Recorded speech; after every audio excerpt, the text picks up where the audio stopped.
working with critical care.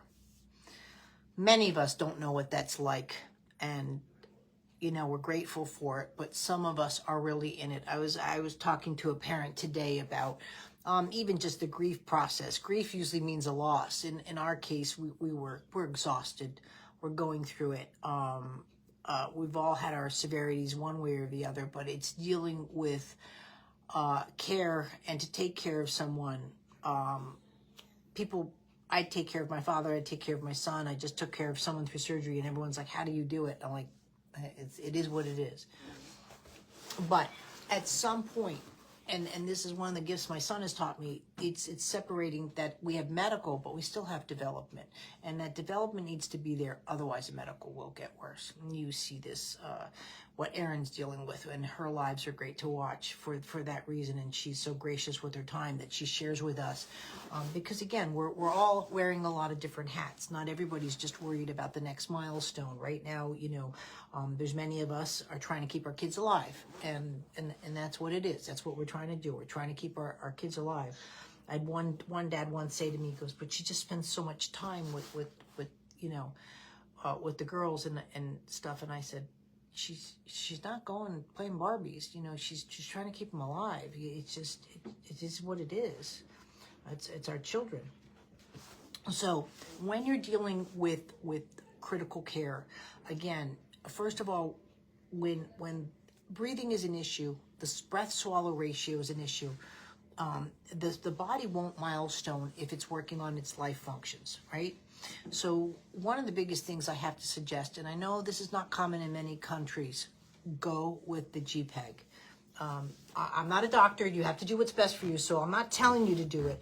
The NG tube is really rough, especially with the plagiocephaly that you have going, and looks like the steroids, the cheek increasing and so forth. So the lying down is just compromised. But having the NG tube, we are not meant to have that kind of weight, especially through our nasal passages. The nasal passages is our vestibular system, and it really gets impaired. The NG tube is really meant to be there for a day or so, or maybe a month, but not for long-term care. I know people feel that an NG tube is a deal breaker, or NJ tube, whichever one you end up going with. I'm telling you right now, my son is 21, and yes, he's in college. It is my biggest regret that I didn't G-tube him. Why? He still would be eating. That's not a problem. But I could get the stuff in him. I could pop the tank and get in omega-3s and some spinach, God forbid. He lives off of pizza and chicken, and people laugh. And I'm like, no, this is like serious. He finally said, I want a smoothie. And he's like, there's bits in there. I'm like, yeah, it's called fruit, Graham. I'm trying to explain to him what it's not sensory. He just doesn't eat. He doesn't know what these things are on his mouth. So it's and I could get the meds in there. We've spent way too much time in the hospital. When our kids go sick, then they really don't eat. I know that's why you have the NG tube for, but I'm telling you right now, it doesn't mean the mouth is never going to work again. But at the same time, too, development-wise, it is really rough on the system. The first thing you're going to be doing is my breathing course. That's where you need to concentrate on. If you need, I can see, I don't remember all my Russian courses, if we did the breathing course or not in Russian.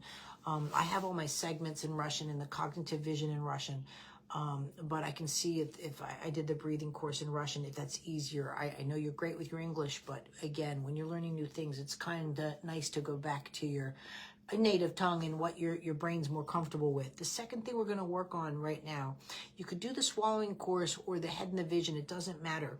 But with the way the plagiocephaly is, and I'm going to assume the steroids or the way that the brain trauma is gone, she's got the cheeks and stuff that are larger, and even her body that's happening that is larger than the top of her head.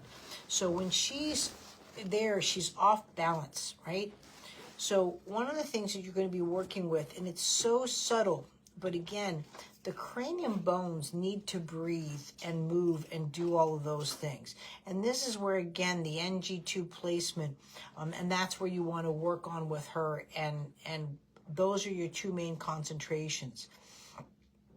She needs to breathe better, and then going into her breath-swallow ratio.